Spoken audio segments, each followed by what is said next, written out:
ಇನ್ನು ತಾಯಿಯನ್ನ ಕಳ್ಕೊಂಡು ಮಕ್ಕಳು ಬಿಕ್ಕಿ ಬಿಕ್ಕಿ ಅಳ್ತಾ ಇದ್ದಾರೆ.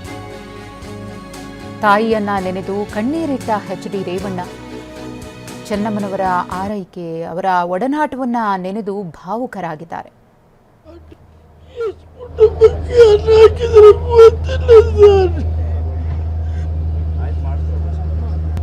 ಆ ಟೈಮಲ್ಲಿ ಅವರು ಕೆಲವು ಓದೋ ಮಕ್ಕಳಿಗೆಲ್ಲ ಅನ್ನ ಹಾಕಿದ್ರು.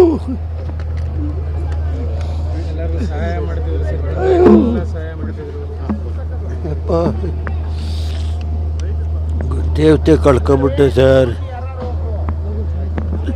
ನಮ್ಮ ತಾಯಿ ದೇವತೆ ಇದ್ದಂಗೆ ನಮಗೆಲ್ಲ ಈ ಮಟ್ಟಿಗೆ ಬರ್ಬೇಕಾದ್ರೆ ನಮ್ಮ ತಾಯಿ ಆಶೀರ್ವಾದ.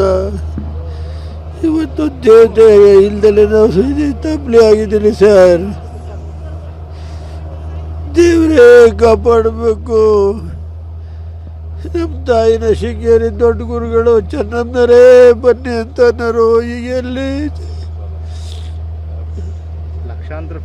ಗುರುಗಳು ಯಾರೇ ಹೋದ್ರು ಒಂದು ದಿವಸ ಒಬ್ರದ್ದೇ ಆಗಲಿಲ್ಲ. ಅವ್ರ ಕೈಲಾದಷ್ಟು ಊಟ ತಿಟ್ಟಿ ಹಾಕಿ ದುಡ್ಡು ಕೊಟ್ಟು ಅವ್ರ ಕೈಲಿ ಏನಿರುತ್ತೆ ಕೊಟ್ಟು ಕಳಿಸೋರು. ಸೀರೆ ಕೊಟ್ಟು ಇದು ಕೊಟ್ಟು ಎಲ್ಲ ಅವ್ರಿಗೆ ಏನೇ ಕಷ್ಟ ಇದ್ರು ಅದೆಲ್ಲ ಇದು ಮಾಡೋರು. ಇವತ್ತು ದೇವತೆ ಕಳ್ಕೊಂಡ್ಬಿಟ್ಟಿದ್ದೀರಿ. ಎಲ್ಲ ತಾಪಲಿ ಆಗಿದ್ದೀರಿ. ಮೊನ್ನೆ ತಿರುಪ್ತಿಯಿಂದ ಬಂದು ಮಾತಾಡಿಸಿ ಪ್ರಸಾದ ಕೊಟ್ಟು ಬಂದೆ ಸರ್. ನಿನ್ನೆ ಬೆಳಿಗ್ಗೆ ಆಯಿತು ಹುಷಾರು ಅಂದ್ರೆ 33%.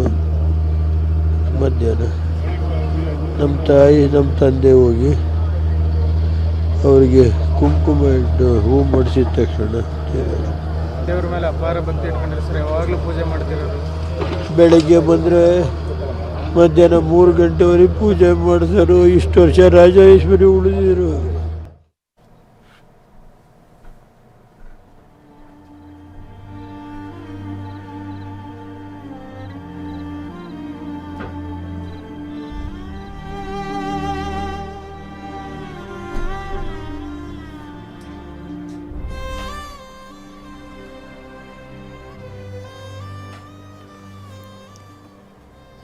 ರೇವಣ್ಣ ಅವರು ತಾಯಿಯನ್ನು ನೆನೆದು ಭಾವುಕರಾಗಿ ಕಣ್ಣೀರಿಟ್ಟರು.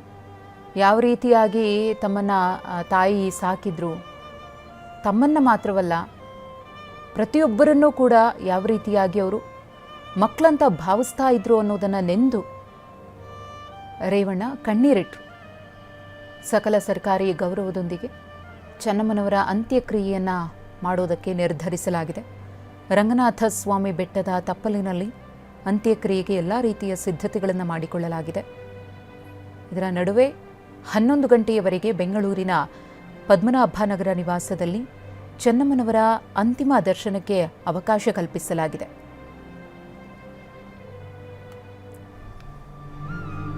ಇನ್ನು ಸಿಎಂ ಡಿ.ಕೆ. ಶಿವಕುಮಾರ್ ಅವರು ಕೂಡ ಮಾತನಾಡಿದ್ದಾರೆ. ಏನು ಹೇಳಿದ್ದಾರೆ ನೋಡೋಣ.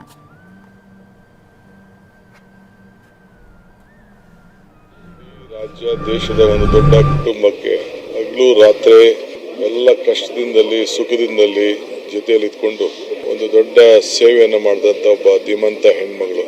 ದೇಶ ಮತ್ತು ರಾಜ್ಯದ ಅನೇಕ ರಾಜಕಾರಣಿಗಳಿಗೆ ಒಂದು ಮಾತೃ ಸ್ವರೂಪಿಯಾಗಿ ಸೇವೆಯನ್ನು ಮಾಡ್ಕೊಂಡು ಬಂದಂಥ ಒಬ್ಬ ಧೀಮಂತ ಹೆಣ್ಮಗಳು. ಕರ್ನಾಟಕ ಸರ್ಕಾರ ಅವರಿಗೆ ಸರ್ಕಾರದ ಗೌರವದೊಂದಿಗೆ ಅವರಿಗೆ ಅಂತಿಮ ನಮನವನ್ನು ಕೊಡಬೇಕು ಅಂತೇಳಿ ನಾನು ತೀರ್ಮಾನವನ್ನು ಮಾಡಿದ್ದೇನೆ.